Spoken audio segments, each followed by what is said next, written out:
curriculum follows a spiral approach.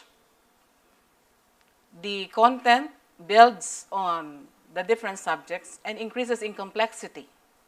And speaking of the subjects, we have the following learning areas.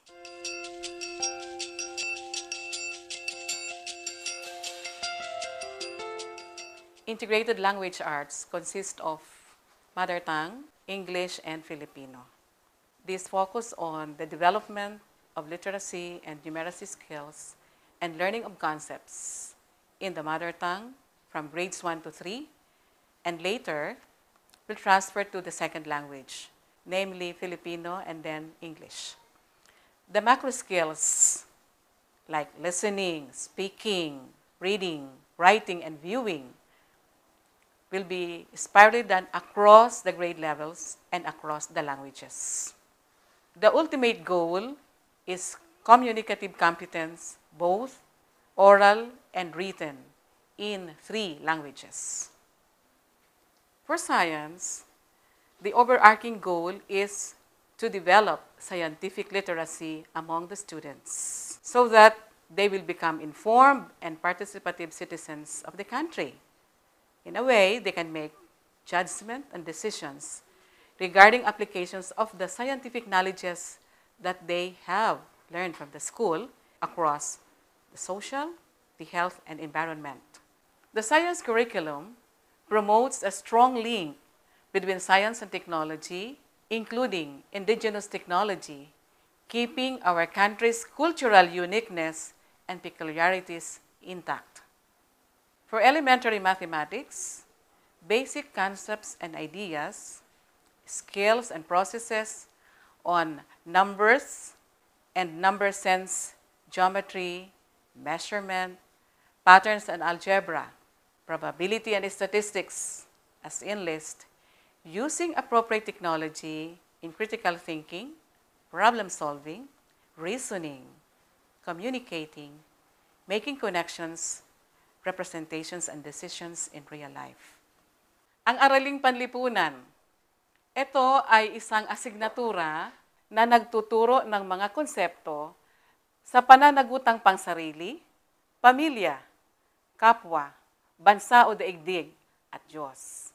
Pananagutan para sa kabutihang panlahat upang mamuhay ng may kaayusan, katiwasayan, kaunlaran tungo sa kaligayahan ng tao. Edukasyong pantahanan at pangkabuhayan develops knowledge, skills, values, and attitude in agriculture, entrepreneurship, information communication technology, home economics, and industrial arts that can help improve self, family, and community life, considering sustainable development. The music program focuses on the learner as the recipient of the knowledge, skills, and values necessary for artistic expression and cultural literacy. The curriculum design is student-centered, based on spiral progression and grounded in performance-based learning. Thus, the learner is empowered through active involvement and participation to effectively correlate music and art to the development of his or her own cultural identity and expand his or her vision of the world. The art program provides our Filipino learners with art experiences that include recognizing, creating, and appreciating, and critiquing their own artistic works and works of others.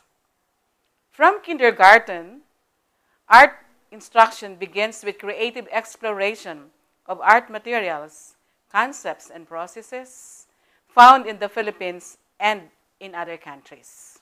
It continues to develop the student's imagination and individual expression and inquiry into the aesthetic qualities of his work and the work of others. Physical education program is anchored on the tenet, move to learn, learn to move, with ultimate goal of achieving lifelong fitness. It shall contribute to the development of fitness, health, and wellness among the school-age students as provided in the program's rich and challenging physical activity experiences. The health program, or the health component of MAPE, from kindergarten to grade 6, focuses on the physical, mental, emotional, social, moral, and spiritual dimensions of health, and enables the learners to acquire essential knowledge, attitudes, and skills necessary to promote good nutrition, prevent and control diseases and substance use and abuse, and reduce health-related risk behaviors to prevent and control injuries, with the end in view of maintaining and improving personal, family, community, national, and global health. Ang edukasyon sa pagpapakatao or ESP ay asignaturang bahagi ng K12 na gagabay at huhubog sa mga kabataan. Ang tunguhin o outcome ng ESP ay kabataang nagpapasya at kumikilos ng mapanagutan tungo sa kabutihang panlahat. Nangangahulugan ito na lilinangin at pauunlarin ang pagkataong etikal ng bawat mag-aaral. Upang maipamalas ito, kailangang magtaglay siya ng 5 pangunahing kakayahan o macro skills gaya ng pag-unawa, pagninilay, pagsangguni, pagpapasya, at pagkilos.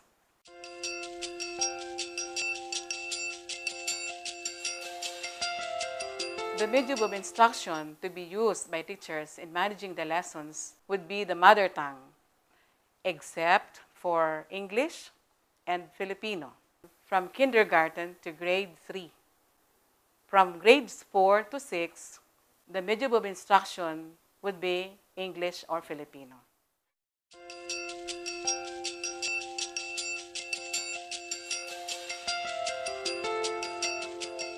The time allotment per subject area varies. For the languages, it could be 40 to 30, especially so for English, where English will be taught or introduced in the curriculum as a subject in the 2nd semester, which will be focusing on the oral fluency. But for mathematics and Araling Panlipunan, it might be for 40 and 50 minutes per session. The schools are encouraged to enrich their curriculum. They may provide additional time for remediation or enrichment activities for the subjects.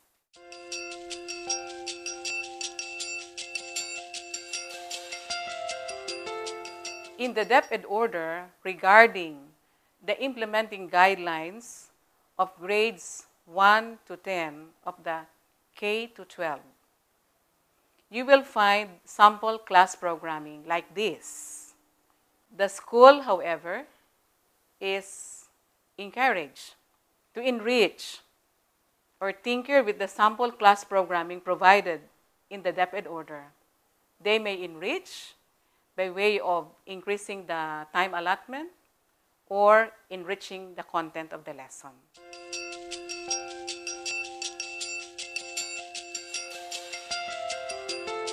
Regarding the learning or teaching resources, that would be of great importance in the conduct of the lessons.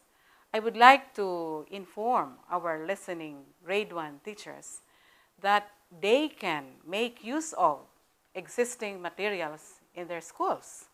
There is a DepEd issuance that primarily informs the field about the use of the existing textbooks and other materials that they have in their own schools, including the pages as to where they will be getting them as they make plans with their lessons. I would like to invite the teachers to utilize these materials in the planning of their lessons.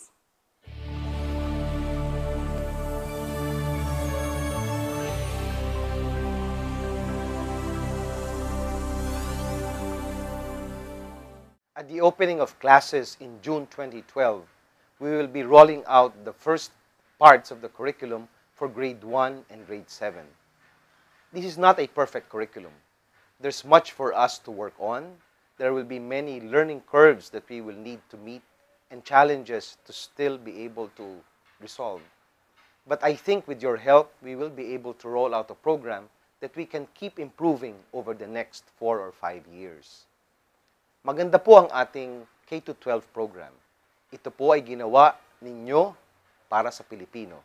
Ito po ay likha ng mga Pilipino para sa kapwa Pilipino. Pero ang ating pong curriculum ay tatapat kahit saang bahagi ng mundo. Akin pong inaasahan na sa ating pakikipagtulungan, atin pong maisusulong ang ating reforma para sa edukasyon, ang ating K12 program. We ask that you will be part of this major undertaking. We are confident that your help and your commitment will continue to pursue what we imagine as the most important reform in Philippine education.